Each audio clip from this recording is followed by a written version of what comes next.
কি হয়েছে মা? আমাকে স্পষ্ট করে বলুন, এবার কিন্তু আমার উদ্বেগ হচ্ছে। দুরাত্মার চলের যে কোনো অভাবনের মতো তা তো তুমি খুব ভালো করেই জানো। ওই ডোনাল্ড সাহেব বয়ান দিয়েছেন আমি নাকি আমার পেঁচাদেরকে খেপিয়ে তুলে নীলকুঠি জ্বালিয়ে দিয়েছি, কারণ ওখানকার জমি আমি অন্য কাউকে কারবার করতে দেব বলে। আবার এও হয়েছে ওনাকে যে মারধর করা হয়েছে সেটাও নাকি আমার নির্দেশে। একবারও ভাবতে পারছো মতুর কি কইবে ক?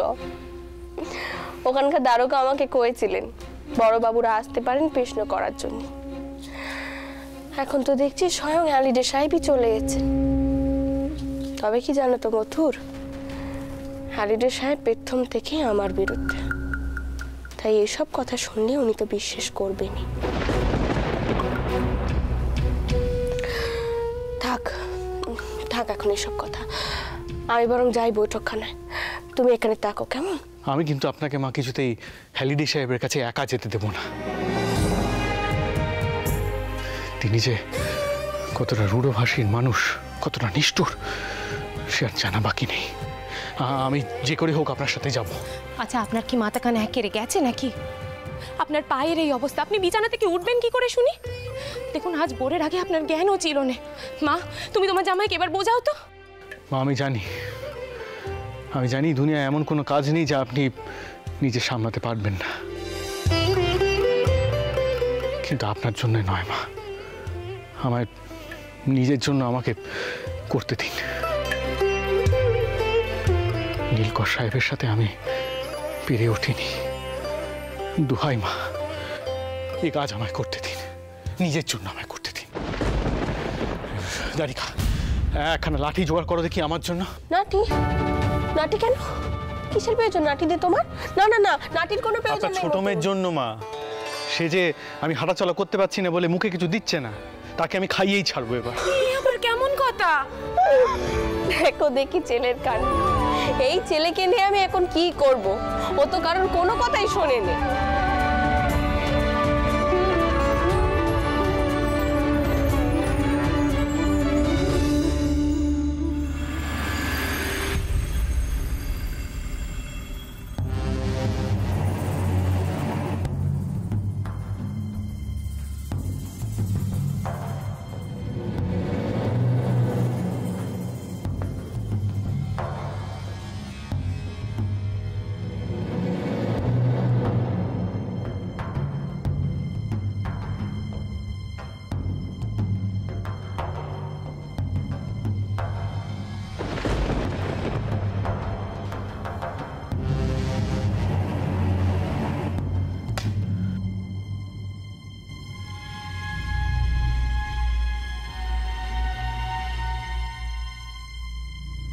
Mr. Biswas,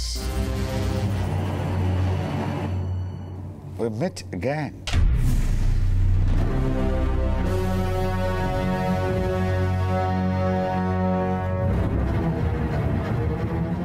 আপনাকে সিক দেখিতেছি। Are you not well? হ্যাঁ সাহেব, আমার জামাই, নাত জামাই, নাতি, ওরা তিনজনেই খুব অসুস্থ।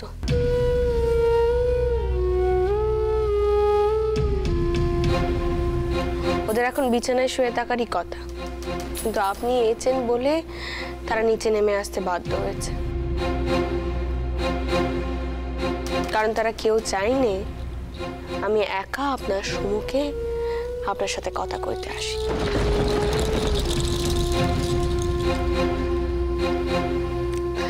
কারণ আমাদের পুরনো সত্যতার কথা তো কেউই ভুলতে পারেনি, তাই না?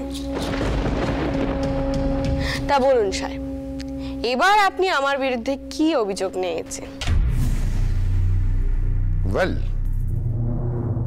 রানীমা, আমি এখানে আনঅফিশিয়ালি আসিয়াছিলাম কলকাতা পুলিশ বিভাগের পক্ষ হইতে। আপনার সাথে সামান্য কিছু কথা কইবার জন্যই আসিয়াছিলাম। আপনার এই সামান্য কথার নমুনা তো আমরা আগেই দেখেছি।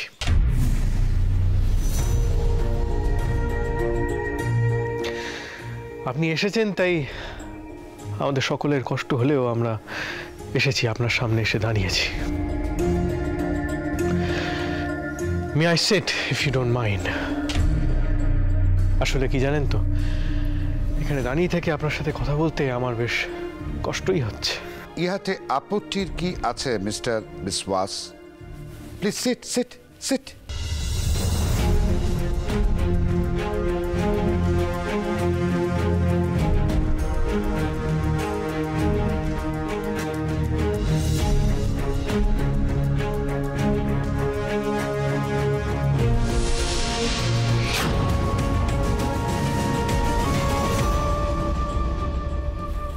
রানীমা, আপনি কি মকিমপুর স্টেট হইতে রিসেন্ট ফিরিয়াছেন?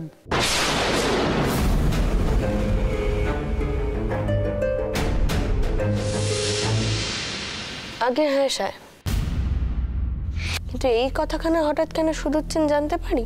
ডোনাল্ড নামে একজন ইন্ডিগো প্লান্টার আপনার এস্টেটে বিজনেস করিতেছিলেন। Do you know him?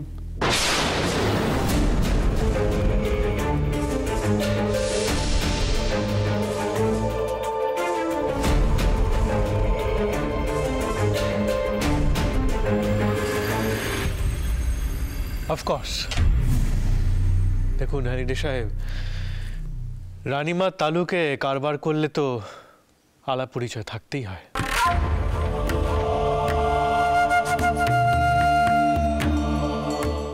Mister বিশ্বাস, আমি এই প্রশ্ন করিতেছি কারণ বহু এস্টেটের জমিদাররা তাদের জমিদারিতে অ্যাবসেন্ট থাকেন।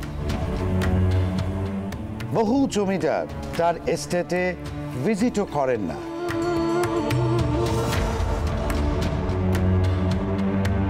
আমাদের ইনফরমেশন ওয়াইজ রানীমা বহুদিন মকিমপুরে ভিজিট করেন নাই।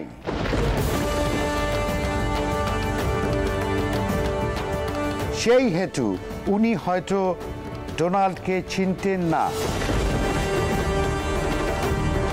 মকিমপুরে পৌঁছানোর পর ওখানকার রেসিডেন্টরা রানীমাকে যা বুঝাইল উনি তাহাই বুঝিয়া গেলেন। ওখানকার রেসিডেন্টদের সাথে হাত মিলাইয়া ইন্ডিগো প্লান্টারদের ক্ষতি করিলেন। হইতেই তো পারে।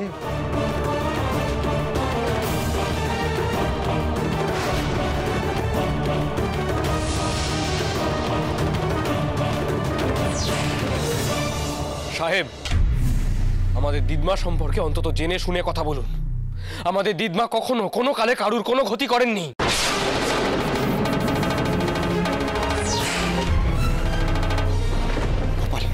ভাই শান্ত, এই করে আমাদের মুখ থেকে ভুল কথা বার করিয়ে নেবে। থামো তুমি। রানীমা, আমি কি ভুল অনুমান করিতেছি? আমি প্রথমে বিশ্বাস করি নাই আপনার বাড়ির লেডিসরা ওয়েপন নিয়ে বাহির হইয়াছিলেন, কিন্তু আমাদের ইনফর্মার বলল ইহা সত্য।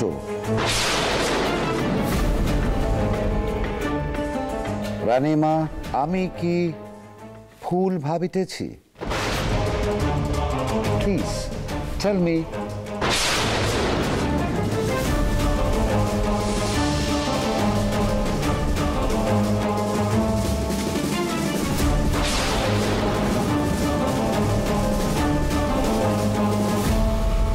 সাহেব, আপনি একখানা কথা বলুন তো, আপনি কি সত্যটা জানতে এসেছেন এখানে, নাকি আপনার ফেলো কান্ট্রিম্যান ডোনাল্ডের কথা বিশ্বাস করে রানীমাকে হয়রান করতে এসেছেন?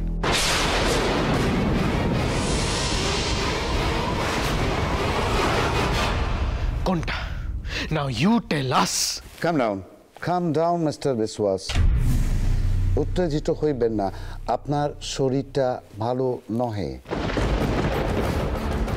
মিস্টার ডোনাল্ড মকিমপুরের ইন্ডিগো প্ল্যান্টার ছিলেন।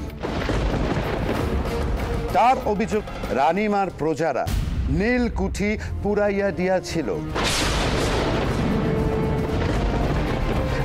সেই ফায়ারে ডোনাল্ডের ওয়াইফ ডেথ হইয়াছে। এই সবই সিরিয়াস অ্যালিগেশন। একজন ব্রিটিশার্সকে এইরূপ হ্যারাস ব্রিটিশ রাজ চুপ করিয়া থাকবে না নিশ্চয়। আর আপনার ফেলো ব্রিটিশাররা কি কি করছে তার হিসেব কে নেবে সাহেব? কি করিয়াছেন? আপনার কাছে কোনরূপ প্রুফ আছে কি? প্রুফ? আমি নিজেই তার প্রমাণ। আমি নিজে চোখে দেখেছি কিভাবে মকিমপুরের প্রজাদের উপর অত্যাচার করা হচ্ছে, তাদের ওই গুম ঘরে রাখা হচ্ছে। তাদের রক্ষা করতে আমরা মকিমপুরের সীমা পার করাচ্ছিলাম। আমরা ডোনাল্ড সাহেবের কাছে ধরা পড়ে যাই, তারপর লড়াইও হয়, তারপর আমাদের ওই গুম ঘরে আটক করে রাখা হয়। সেখানে আলো নেই, বাতাস নেই, খাবার নেই, জল নেই, কিচ্ছু নেই। সেখানে কতটা কষ্ট আপনি বুঝতে পারছেন? আর ওই লোকটার কথা শুনে আপনি জিজ্ঞাসাবাদ করতে এসেছেন রানীমাকে। মা, তোমার জামাই কিন্তু আবার উত্তেজিত হয়ে যাচ্ছে। এরকম করলে তো দিনের শরীরখানা আরো খারাপ হয়ে উঠবে। তুমি কিছু কওতে নাকি? সাহেব, এইসব বিষয়ে আমরা এখন কেউ কিচ্ছুটি কইতে চাই না। তবে আপনি যখন এসেছেন তখন একখানা কথা শুনে যান। আমার পেজারা কিন্তু নির্দোষ। নীলকুঠি জ্বালিয়ে দিয়েছে সাহেবের স্ত্রী নিজেই, আমাকে আর আমার মেয়েদেরকে মেরে ফেলার জন্য। Have you heard that? বুঝতে পারছেন কি করেছেন? সাহেব, আমার উকিল সবকিছু জানিয়ে আপনাদেরকে খুব শিগগিরই একখানা পত্র লিখবে। আর ডোনাল্ড সাহেবের এই কান্ডি কারখানার কথা আমি চতুর্দিকে কিন্তু কয়ে দেব। কাগজেও এই নিয়ে নেকানে কি হবে। এমনকি বাংলার বিশিষ্ট ব্যক্তিরাও এইসব জানবেন। আমি তো শুনেছি শুধু মকিমপুরে নয়, অন্যত্রও নীলকর সাহেবরা লোকেদের ওপর অত্যাচার করছে, কি তাই তো?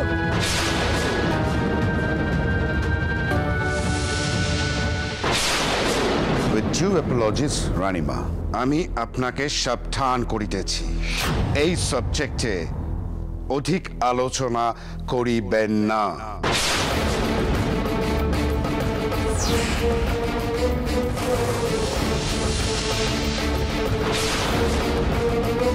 ইহা সত্য, আমি আপনাকে ব্রিটিশ গভর্নমেন্টের একান্ত অনুগত হিসাবে দেখি না।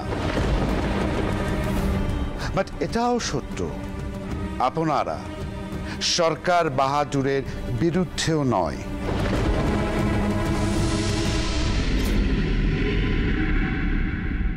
বাট সিপাই মিউটনির সময় আপনার বিহেভিয়ার, ফেস্টিভ্যালের সময় আপনার কার্য আমাদের ফরে ছিল না রানীমা। আপনার সব রকম কাজকর্মের উপরে আমরা নজর রাখিব।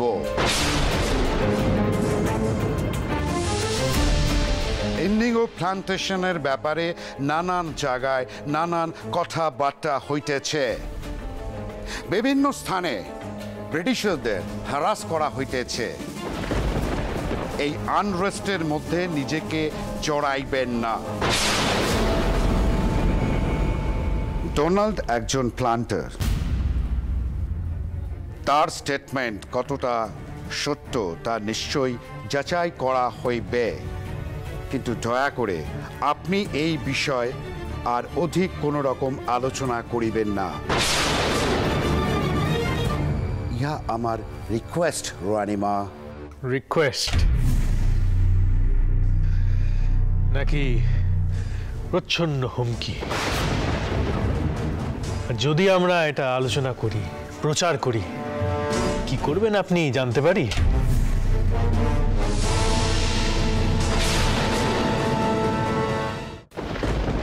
আপনি সুস্থ নহেন। Take rest.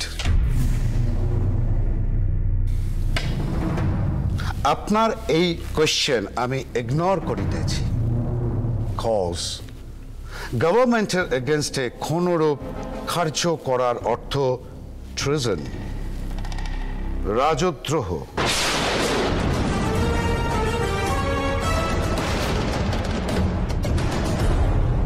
এখনো সেই অভিযোগ রানিমার বিরুদ্ধে আসে নাই, কিন্তু বেশি টাইম লাগিবে না সেই অভিযোগ আসিতে। তাই আমি আপনাদের সাবধান করিতেছি, এমন কোনো কার্য করিবেন না যাহাতে সরকার বাহাদুরের অসুবিধা হয়।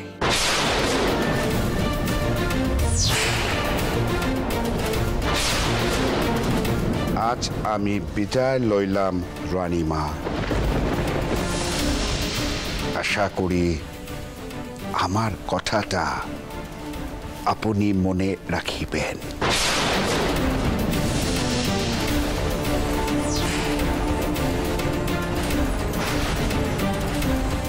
Good day. কাম।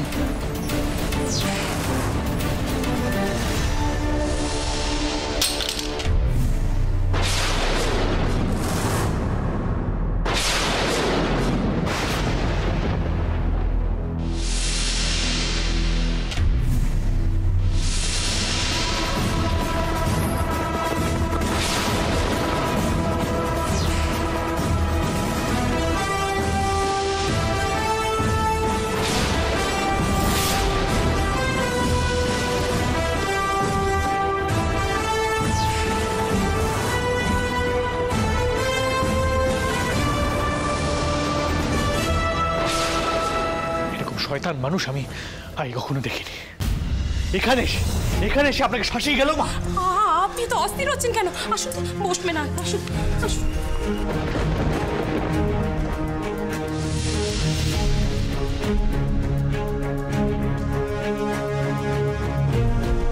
আপনি একটু শান্ত হয়ে বসুন তো। দারিকা, যা ডাক্তারবাবুকে ডেকে আন, ওনাকে তিনি যেন একবার এসে তোর বাবা মশাইকে দেখে যায়। যা। তুমি কি করতে যাচ্ছিলে মতুর? ওই নাটির বাড়ি যদি ওনার গায়ে একবার নাকতো তাহলে কি হতে পারতো বুঝতে পারছো? কি পাগল হয়ে গেছো নাকি? তারিকা, তুমি শিগগির যাও, গিয়ে ডাক্তারকে ডেকে আনো, তাড়াতাড়ি যাও। এবার ওরা একটা ষড়যন্ত্র করবে। মা, ওরা আমাদের বিরুদ্ধে ও মিথ্যে অভিযোগ এনে প্রমাণ করবে যে সেসব সত্যি। প্রজারাও পার পাবে না। মা, আপনি দেখে নেবেন। আর তাছাড়া গরিব প্রজাদের কথা কে বিশ্বাস করবে? ওদের বিরুদ্ধে নালিশ হবে, ধনে প্রাণে ওই গরিব প্রজারাই মরবে রানীমা। আচ্ছা, মা তো কইলো যে মা উকিলকে দিয়ে পত্র পাঠাবে। তোমরা সকলে এরকম উত্তেজিত হয়ে পড়ছো কেন বলো তো? এতে কি কারো না বুঝছে? রানীমা, এই ঘটনা অত সহজ নয়। হ্যালিডে সাহেব শেষে যা বলে গেলেন সেই ঘটছে। জায়গায় জায়গায় চাষিরা বিদ্রোহ শুরু করেছে, তারা নীল চাষ করবে না। আর সেই সব জায়গাতেই মারধর, অত্যাচার এইসব হচ্ছে, নয়তো নীলকর সাহেবরা থামছে না। নদিয়ার দুজন কৃষক, দিগম্বর বিশ্বাস আর বিষ্ণুচরণ বিশ্বাস, এরা দুজন এই বিদ্রোহের নেতৃত্ব করছে। মকিমপুরে যাওয়ার আগে এই কথাটা আমার কানে এসেছে। এসব নিয়ে এখন আলোচনা করার কোনো প্রয়োজন নেই। আমাদের যা করতে হবে গোপনে করতে হবে। আমাদের দেখতে হবে পেজারা যেন কোনোভাবেই বিপদে না পড়ে। যেভাবেই হোক নীল চাষ বন্ধ করাতেই হবে। পেজারা কিছুতেই এত ভুগতে পারেনি, কিছুতেই নয়। মধুর, তুমি আগে একটু সুস্থ হয়ে নাও, তারপর আমি নিজে কৃষক নেতাদের সাথে যোগাযোগ করব। তারপর জানতে চাইবো তারা কি কি করছে।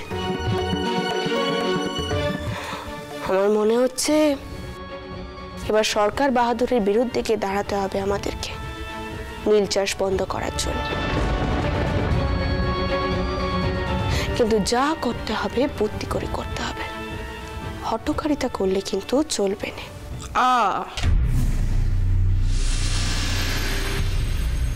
তার অর্থ এখন সরকার বাহাদুরের চোখেও আমরা বিদ্রোহী হয়ে উঠবো, তাই তো মা?